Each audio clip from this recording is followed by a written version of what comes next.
দাড়িতে 70, একটা দাড়িতে 70টা ফেরেশতা ঝুলে, কিতাবে লেখা দিছে। এখন প্রশ্ন যদি করেন, এটা কি খালি মুসলমানের দাড়িতে? কার দাড়িতে 70টা ফেরেশতা ঝুলে? দাড়ি তো সবার আছে। রবীন্দ্রনাথ ঠাকুরের দাড়ি আছে না? মনমোহন সিংয়ের দাড়ি আছে না? নরেন্দ্র মোদীর দাড়ি আছে না? আচ্ছা, মেসির দাড়ি আছে না? আমগো বাইতুল মুকাররম মসজিদের দাড়ি, ইমাম সাহেবের দাড়ি আছে না? আমার আছে না? আছে, আমারও দাড়ি আছে। আচ্ছা, তারপরে আপনি একটু ছায়া দেখেন তো, পৃথিবীতে যত বিজ্ঞানী আছে বেশিরভাগ বিজ্ঞানীরই দাড়ি আছে। আছে না? আছে। আচ্ছা, ইউরোপিয়ান আমেরিকান এরা দাঁড়িয়েছে। তামিল ছবির হিরোগু দাঁড়িয়ে আছে। কাটাপ্পা একটা ছবি না, কি জানা, বাহুবলীতে কাটাপ্পারও দাঁড়িয়ে আছে। তারপরে কি কি জানি না, এগো দাঁড়িয়ে। মানে কার দাড়িতে 70টা ফেরেশতা ঝুলে? এটা একটা প্রশ্ন আছে না? ফেরেশতা কি সবার দাড়িতে থাকে?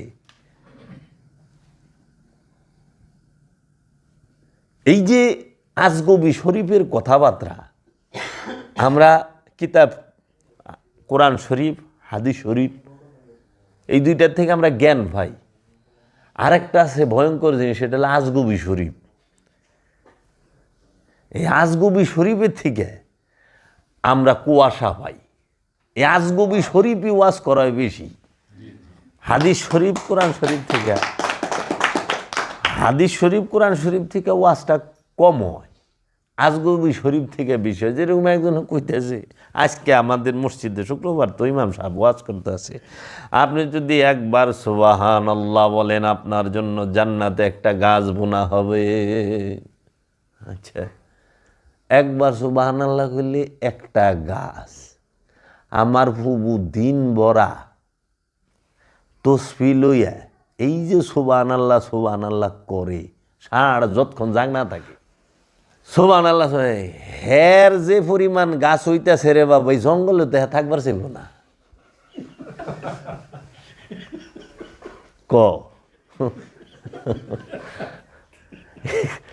এত পরিমাণ গাছ হের বুনছে, যেমন যদি হের ওই জান্নাতে ছাইরে দেয়, জামনে থাকেন, ও নিশিকা শুরু করবো, এই জঙ্গলে চাচ্ছেন কামারে, আমি এন থাকুন না। ক বাবা, তখন যদি অ্যামাজন বনে সুন্দরবনে ছাইরে দেয়, তারা থাকবি না। তাহলে এই যে আজগবি শরীফের কথাবার্তা, যে একটা সুবহানাল্লাহ কইবেন, একটা গাছ আনেন, গাছটা বুনবো কেনা? গাছ বুনবার গেলে মাটি লাগবো, আগুন লাগবো, পানি লাগবো, বাতাস লাগবো। 4টে ছাড়া গাছ হবে না।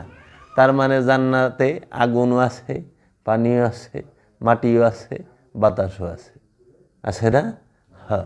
গাছ রইবার গেলে আবার ছোটো গেলে একটা ঠেকনা লাগবো, কারণ ঠেকনা ছাড়া তো গাছটা হেলে দিলে যাব, ভেঙ্গে ভেঙ্গে যাব তুফান তাফার আইলে।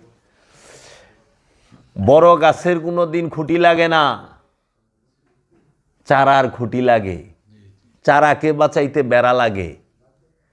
কিন্তু গাছ যখন বড় হয়ে যায়, তখন সে অনেকগুলা খুঁটিকে সেই ঠেকায় রাখে, যে তোরা হেলান দিয়ে আমার মধ্যে থাক। ছোটকালে একটা খাড়া খুঁটি লাগে। তোমার সালাত কায়েমের আগে গুরু লাগবো, সালাত কায়েম হয়ে গেলে আর গুরু নাই, তখন তুমি গুরু হয়ে গেছো। কারণ তুমি ওই ছোট্ট একটা চারার মতো, তুমি তো ছোট্ট শিশুর চারা, প্রথম অবস্থা আমানু যখন, তখন তুমি ছোট্ট চারার মতো, যে এর ভয় আছে, তুফানও নষ্ট হয়ে যেতে পারে, ভেড়া ছাগলও খায় ফেলায় পারে, পোলা পানও মুসারদা ভাঙ্গা দেওয়া পারে, কিংবা কোনো কিছুর ধাক্কা লাগলেও মরে যায় পারে, ভাঙবার পারে। এর জন্য একটা খুঁটা দিয়ে দেয়, একটা বেড়া দিয়ে দেয়, যেন ছাগল বেড়ায় না খাইতে পারে, যেন জরি তুফানে উপতায় ভাবতায় পইরা না ভাঙ্গে। ঠিক একজন গুরু তার শিষ্যের কাছে এই খোঁটার মতো একটা সাপোর্ট, সবচেয়ে বড় সাপোর্ট,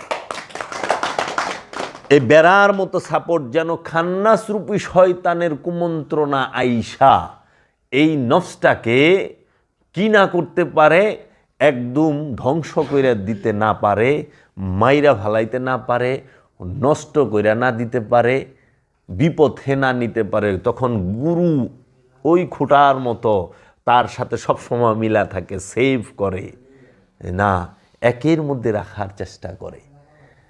তাইলে পরে এই যে আমরা এখন এই যে ওয়াজ নসিহত জান্নাতে যাবার জন্য আমরা পাগল, ডেফিনেটলি, অবশ্যই। কিন্তু আপনি যেমনি কোন জান্নাত যদি এত সস্তা হইতো তাহলে কেমন? আজকে মৌলানা সাহেবের ওয়াজ শুনলাম যে ইমান সম্পর্কে ওয়াজ করতেছে, তো একটা জায়গায় বলতেছে ইউরোপিয়ান আমেরিকান কিংবা বিধর্মীরা তারা অনেক ভালো কাজ করে, অনেক ভালো কাজ করে, কিন্তু তাদের ভালো কাজগুলোর কোনো মূল্যই নাই।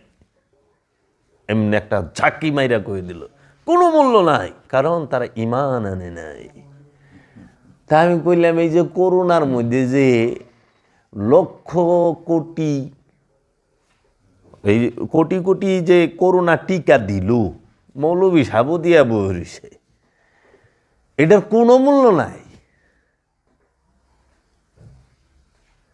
আরে বাবা, একটু তো দিবেন।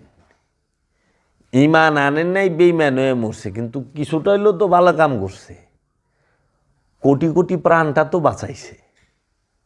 বাঁচাইছে না? তাহলে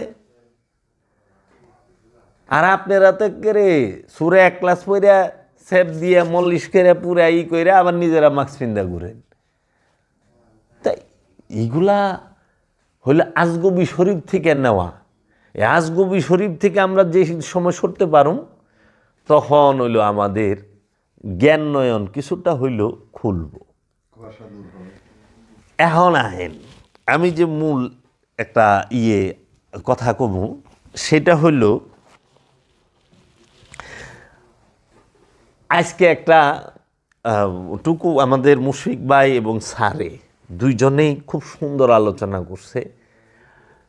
ওনারা আমার কাছে অসাধারণ লাগছে, আপনার কাছে কেমন লাগছে আমি জানি না, আমার কাছে অসাধারণ লাগছে। এবং দুইজনে দুইটা বিষয়ে সুন্দর আলোচনা করছে, তো এক হয় নাই, দুইটা হয়েছে। তাহলে আমিও তাদের সাথে একটু তাদের নিচে নাইমা একটু আলোচনা করি, হ্যাঁ, তাদের নিচের থেকে, কারণ ওই দুইটা তো হয়েছেই, তাহলে একটা ব্যালেন্স হবে। যেরকম অনুসরণ আর অনুকরণ, এইটা নিয়ে একটা মূল আমাদের মূল বিষয়টা হলো ফাউন্ডেশনটা আগে তৈরি করা। ফাউন্ডেশন যখন শক্ত হবে তখন ছাদে যত ওজনই হোক সমস্যা হইব না। আর ফাউন্ডেশন নড়বড় হইলে ছাদে সামথিং ওজন দিলেই ভাঙ্গা পড়ব। এর জন্য আল্লাহ রাব্বুল আলামিন সর্বপ্রথমই বলছে যে আতি আল্লাহ আতিয়ার রসুল, ওয়া নাই কিন্তু আতি আল্লাহ আতিয়ার রসুল, তোমরা আল্লাহর আনুগত্য করো এবং রসুলের আনুগত্য। আত্তাবিউনি, তোমরা আমার অনুসরণ করো, আমার অনুসরণ করো, আমার হাবিবের রসুলের অনুসরণ করো। অনুসরণ কয়জনের করতে কইছে? রাব্বুল আলামিন বলতাছে যে আল্লাহ আল্লাহ রসুলের, আল্লাহ আল্লাহ রসুলের। আল্লাহ কিন্তু কয় না তোমরা আমার নবীর অনুসরণ করো, আল্লাহ বলতাছে তোমরা আমার রসুলের অনুসরণ করো। কেন বলল? কারণ নবী সব জায়গায় যায় না, সবার কাছে যায় না, কিন্তু রসুল সব জায়গায় যায়, রসুল সবার কাছে যায়। এর জন্য নবী কিন্তু সার্বজনীন না, রসুল সার্বজনীন। রসুল সবার কাছে যায়, কারণ নবীর ভাষা সবাই বুঝে না। আবার একদিকে রসুল নবী সার্বজনীন, প্রত্যেকটা জিনিসের যেরকম ইনি কিন্তু শিক্ষক, এখন কিন্তু উনি শিক্ষক না। এখন আমরা কেউ তারে ভাই বলতাছি, কেউ তারে চাচা বলতাছি। উনি বাড়িতে গেলে ওনারে কেউ বাবা বলবো, কেউ দাদা বলবো, কেউ স্বামী বলবো, কেউ ছেলে বলবো। উনি যখন বিদ্যালয়ে যাব তখন উনি শিক্ষক, তাও বিদ্যালয়ে শিক্ষকও কাছে শিক্ষক না, ছাত্র ছাত্রীর কাছে শিক্ষক। এখন উনি যেই শিক্ষাটা স্কুলে দিব ওই শিক্ষাটা তো সে ঘরে আইসা দিবে না তার স্ত্রীরে। বলবো যে আজকে হাতের লেখা লেখছনি আনদিহি, বাড়ির কাম করে আইসনি, বুঝবো? আলা আমাকে আজগুবি শরীফের মৌলবীরা স্কুলেও যা পড়ায় ছাত্র ছাত্রীরে, গড়েও মায়েরও তাই পড়ায়, বউরও তা পড়ায়। বিপদ হয়েছে এরকম। সর্বরোগের মহাঔষধ প্যারাসিটামল, খালি খান সব যাইব গা, ক্যান্সার সুদ্ধা যাইব গা প্যারাসিটামল। একজনে কই বললে সে কালিজিরা হইলো মৃত্যুবাদে মহাঔষধ। আমি কই না, কালিজিরা খেলেও মরণ নয়। কইটা আবার কেমনে?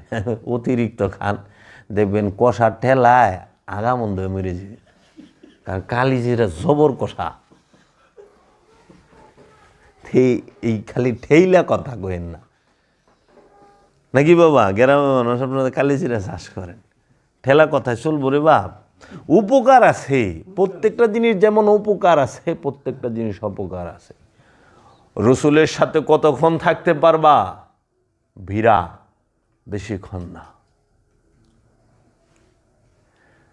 সাবেরিন না হইলে রসুলের সাথে বেশিক্ষণ থাকতে পারো। নবীর সাথে কতক্ষণ থাকতে পারবা? কতক্ষণ? রসুলের সাথে সবাই থাকতে পারে? সবাইকে মাওলা আলী হইতে পারে? সবাইকে আলে বায়েত হইতে পারে না। সবাইকে সাহাবা হইতে পারে। সাহাবা মানে কি? সঙ্গী। মুনাফেক সাহাবি হয় নাকি কোনোদিন? তাহলে মুনাফেক কি কথা আইতই না, সুরাই না জিলিত না। আব্দুহুর সাথে কতক্ষণ থাকা পারবা? আহলা, তুমি আব্দুহুর সাথে কতক্ষণ থাকবা? তুমি সাধারণ মানুষ হইলে রসুলের সাথে থাকাই পারবা না। তুমি যদি ধৈর্যশীল হও তুমি রসুলের সাথে কিছু সময় থাকতে পারবা। আর তুমি যদি রসুল হও, যারা রসুল তারা নবীর সাথে থাকতে পারছে। কারণ নবীর মধ্যে ফানা যিনি হয় এবং ফানা হওয়ার চেষ্টায় যিনি রত থাকে, বিলীন হওয়ার সে হয় রসুল। নবীর সাথে রসুলে টিকে, সাধারণ মানুষ টিকতে পারে না। একটু খুঁজলে দেহগা, নবী সাধারণ মানুষে নেয় নাই। মুসা নবী কয় নাই যে আমার কওমের 12 জন যুবকরে দাও, কইছে হে আমার আল্লাহ, আমার ভাই হারুনকে রসুল হিসাবে আমার সাথে দিয়ে দাও, নবী হিসেবে। তা ফরিয়াদ করে লইছে। মুসা নবী আব্দুহুর সাথে কতক্ষণ থাকা পারছে বলো বাবা? আব্দুহুর সাথে তো নবী থাকা পারে না। সাধারণ মানুষ কোথায় থাকবো? অসম্ভব। আব্দুহুর সাথে একজন নবী বেশিক্ষণ টিকতে পারে না। যে নাকি সবুরের, একজন নবী হচ্ছে সবুরের সবচেয়ে আলা মাকাম, আলা দরজা, উচ্চ দরজায় অবস্থান যার, যিনি রহস্যের কেন্দ্রবিন্দুতে অবস্থান করে, সে হচ্ছে নবী। সেই নবী সে নিজে বেশিক্ষণ থাকতে পারে না আব্দিহির সাথে। হজরত খিজির আলাইহিসসালামের সাথে হজরত মুসা আলাইহিসসালাম বেশিক্ষণ টিকতে পারল না, থাকতে পারল না। কেন? আর তুমি এই একটা ভাষা মুখস্থ কইরা, আরবি হরফ 29টি, মাখরাজ 17টি, কলকলা হরফ, তাসদীদ তানবিন এগুলো মুখস্থ কইরা, হ্যাঁ, 2-4জন তফসির, 2-4টা তফসির পইরা রিডিং, বাস তুমি আব্দুহুরে মাপা শুরু করলা, আব্দুহুরে ফতুয়া দেওয়া শুরু করলা। তুমি কি কোরআন পড়ো না যে আব্দুহুর সাথে নবী সে টিকতে পারল না? মুসা আলাইহিসসালাম যখন খিজির আলাইহিসসালাম রে দেখছে, তখন কি খিজির আলাইহিসসালাম মৌলানা সাহেবগো মতো পাগড়ি পিন্দা, পাঞ্জাবি পিন্দা, একদম একটা লাঠি নিয়া দাঁড়ায় ছিল, টাকনুর উপরে সেলোয়ার পিন্দা। আরে কোরআনের তো কয় যে অর্ধনগ্ন শুদ্ধ ভাষায় মজ্জুবি হালে রইছে, সালে কি মজ্জুবি দুইটা। কারণ আব্দুহু সবসময় দুই রূপে থাকে, যিনি দুই রূপে থাকতে পারে তিনি হয় আব্দুহু। যার মধ্যে মজ্জুব এবং সালেকি দুই রূপ আছে সে হয় আব্দুহু। বাবা জাহাঙ্গীর আলাইহিস সালাতু ওয়াস সালাম সে হচ্ছে আল্লাহর আব্দুহু। যিনি মজ্জুব এবং সালেকি রূপে দুই রূপেই ছিল এবং তার সামনে বড় বড় জ্ঞানী জ্ঞান হারায় ফেলাইছে, টিকতে পারে নাই বেশিক্ষণ। বেখাপ্পা যে ওনার সাথে যখন বসছে তখন দেখছে তার জালালি রূপ, জামালি রূপ, সেই নূরের জলওয়া। আর দূর থেকে যখন দেখছে তখন মনে হয়েছে কি যেন কম আছে, কি যেন কম আছে। অনেকে কয় না পিসা হুজুরের দাড়ি নাই কে। তাই আমি বললাম আপনি দাড়ি রেখে কি মন গাছটা কাটছেন কোন তো আমারে। ওনার এত বড়, আর এইটি তো তার খেলা।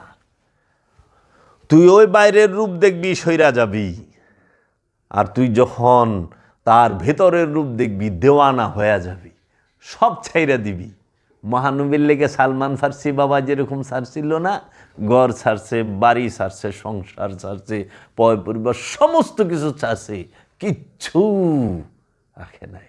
হযরত জাবের রাদিয়াল্লাহু তাআলা আনহু সে আল্লাহর হাবিবের জন্য তার সন্তান, দুইটা সন্তানই জবাই হয়ে গেছে, কিন্তু একটা বারের তোর এক ফোঁটা চোখের পানি ভালায় নাই, সামনে বসে নাই, বলে নাই যে ইয়া রাসূলুল্লাহ, ইয়া হাবিবাল্লাহ, আজকে আমার সন্তানগুলো শাহাদাত বরণ করছে না। আরে আমি তো এটা কল্পনাই করতে পারি না, আর এটা বাস্তবে রূপ দিম, এটা তো অনেক বড় ব্যাপার। তো নবী আব্দুহুর কাছে বেশিক্ষণ টিকতে পারে না, তখনই আব্দুহু বইলা দেয় কালা হাজা ফারিকু বাইনি ওয়া বাইনিকা, সূরা কাহাফ। কালা বলিলেন, অন্য কেউ বলতে পারবো না। কালা বলিলেন কে? আল্লাহর আব্দুহু। হাজা এইখানে, মুসা নবীকে আল্লাহর আব্দুহু বললেন কালা, বলিলেন হাজা এইখানে। ফারিকু, ফারিকু মানে ভাগ করা, তফাত করা, আলাদা করা, বিচ্ছিন্ন করা। বাইনি ওয়া বাইনিকা, বাইনি মানে আপনার মধ্যে, ওয়া এবং বাইনিকা আমার মধ্যে। আপনার রাস্তায় আপনি, আমার রাস্তায় আমি। এইটি সবচেয়ে গণতান্ত্রিক ভাষা, যে তোমার যেটা ভালো লাগে তুমি সেটা করো। লা ইকরাহা ফিদ্দিন, লা নাই ইকরাহ, জবরদস্তি, ইকরাহা জবরদস্তি, ফি মধ্যে দিন মানে স্বভাব। দিন শব্দের অর্থ ধর্ম না, স্বভাব। ধর্ম কোনো শব্দই নেই, এটা আমাকে গিনায় বানাইছে। শব্দ হইল ধরম, ধরম, ধরম, ধ বৈষ্ণর ম, ধরম। ওইটা রে হিন্দুস্থানিগুলোকে মিলা যায়, হিন্দুগুলোকে মিলা যায়, গন্ধা হেতে কি করণ যায়। আরে একটা কাইটা খালি উপরে একটা রেপ মাইরা দেন, ধর্ম বানায় দেন। ধ আর ম আছে, বৈষ্ণবের কাইটা ফালাই দিয়া রেপ বানায় দিছে। আমরা কাটা ছাটার মধ্যে খুব উস্তাদ, খালি দেহি টাকনুর দিকে খেয়াল, মাথার দিকে খেয়াল। জিকিরে ভালবার পারলেছে কিন্তু টুপি পরে না, আবার টুপি পরলে টুপিটা আবার নিয়ে লাগায়, লাইজানি ফেরেশতারা পিটাইব টুপি পরলে। এরকম একটা বাপ নিরিখ পর্যন্ত টুপির দিকে বয়ে রয়েছে। ধরম, এই ধরম শব্দের অর্থ কি? ধর্ম শব্দের অর্থ কি এবং এতে কি বোঝায়? ধতে ধন, রতে রতি, মতে মতি।